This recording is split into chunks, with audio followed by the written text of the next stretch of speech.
আজকে পুরো গ্যাংটা এক কাছে হয়েছিল, বাজার গেছি, তো ওখানে আলোচনা হচ্ছিল, তোমার জন্য সবাই বলছিল যে তুমি খুব ভালো। আমি ওটাই ভাবি যে তুমি সত্যি খুব ভালো। আমি প্রচুর লাকি যে তোমার মতো একজনকে পেয়েছি। মানে আমি ভাষায় প্রকাশ করতে পারবো না, তোমাকে পেয়ে আমি এত গর্ব করি।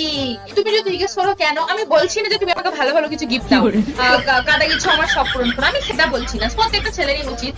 কিন্তু তুমি এই যে আমার শখের জিনিসগুলো আমাকে কিনে দাও, মানে আমি যেটাই বলি তুমি কোনো সময় না বলো না। খুব খুব লাকি যে তোমার মতো একটা বয়ফ্রেন্ড পেয়েছি। আমার আত্মীয় স্বজন স্পেশালি আমি সবসময় বলি রহিদুল, আমি যেটাই বলি সেটাই কিনে দেয়, আমার কোনো কথাতেই ও না বলে। এমনকি আমি যদি এখনো তোমাকে বলি, আমি জানি যে এখনো তোমাকে বলি যে আমার ওই ড্রেসটা পছন্দ, 5,000 টাকা দাম, তুমি তাও না বলবে না।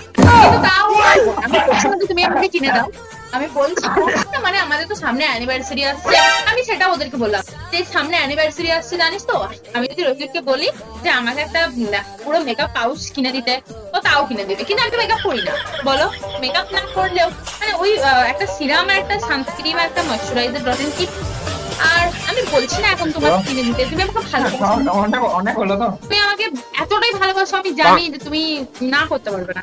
সামনে অ্যানিভার্সারি, আমি জানি তুমি আমাকে খুব সুন্দর একটা সারপ্রাইজ দিবে, আমি আমি জানি তোমাকে আমার এক্সপেকটেশনের থেকে অনেক বড় কিছু একটা সারপ্রাইজ দিবে, তো সেটাই আমি ভাবছি।